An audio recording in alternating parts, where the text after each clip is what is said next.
If the truth be told, I'm just a love poet. That's all I am. That's my skill set. The beginning, middle, and end is love poetry. I can write love poetry. That's what I do well. You know, and that's really all I want to do. It's all I've wanted to do is,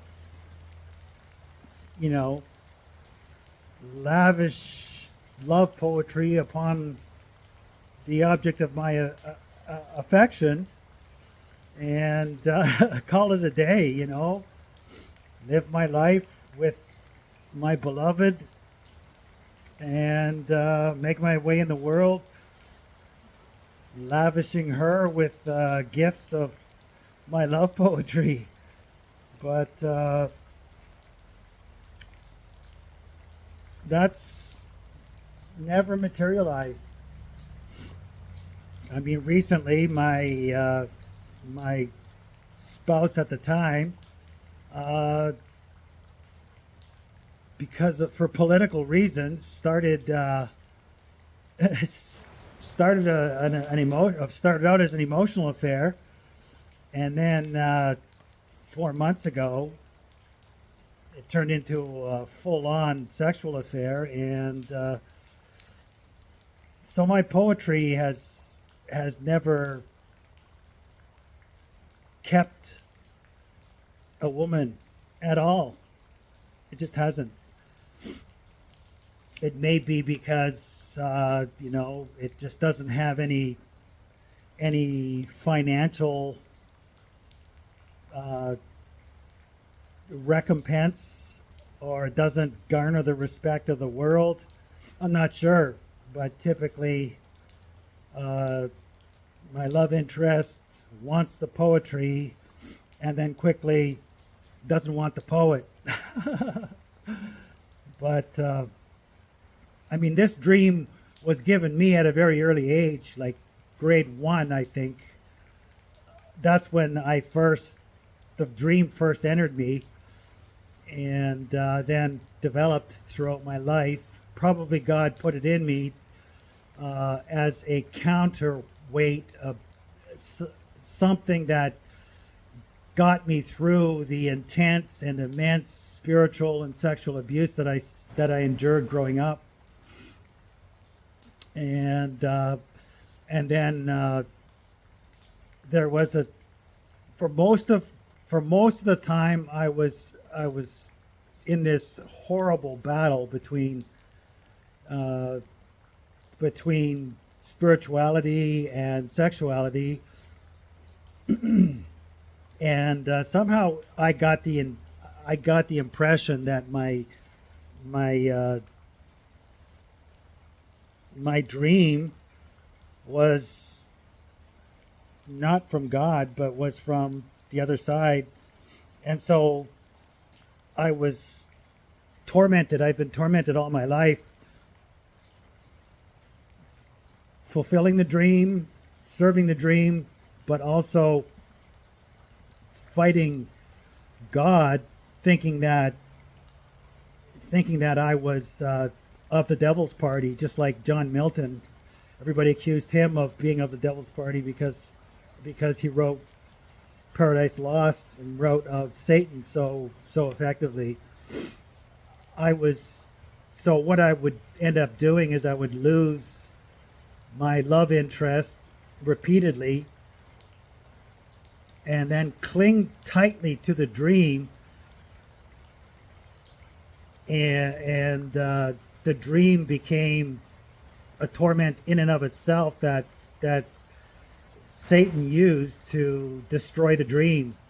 It's very fucked up shit. But uh, recent events that unfolded. So my spouse at the time, she betrayed and left the relationship with another man, and then immediately thereafter, this beautiful woman came into my life who's in Australia, and I knew beyond any doubt that it was of the Lord. It came from God. God gave it to me as a way, as a compensatory act to for being so betrayed and the subject of treachery. And from that was only like 3 months ago. And from that, I came to understand it became so apparent that actually the dream was from God. And because I came to understand that the dream was from God, I was able to give it up. Ironically, lay it down, like Abraham with his son. Take that dream when like when I felt that the dream wasn't being realized or manifested in the manner in which I expected. I was able to let it go, give it back to God, and say, Lord, you're the one who gave me this dream. This is your dream. If you want this fulfilled, that's up to you, because in the end, what matters is that I have you, the one who gave me the dream, not the dream itself. So I'm free of the dream, and because I'm free of the dream, I'm now free to manifest and walk in that dream as he reinvigorates it and gives it back to me, reformed, restored, revitalized. And what time? How far? So that's been a major breakthrough. But like, I'm well outside of my skill set. I don't know what the heck I'm doing. I don't know how to make this fly without inspiring the people that are in my life to believe in it and to support it, and the people that aren't in my life to get wind of it and make it fly. My skill set, I'm just a talent in the room. That's all I am. I have this, but I need other talent, other skill sets, other skill sets to make it fly. So I'm faithful to that, and know that ultimately what matters is that the dream glorifies Jesus Christ, glorifies God the Father, and is filled with the life force of the Holy Spirit, which it is. And I can still offer it to my beloved, who is now, I don't know where she's at anymore, but it's there. And that,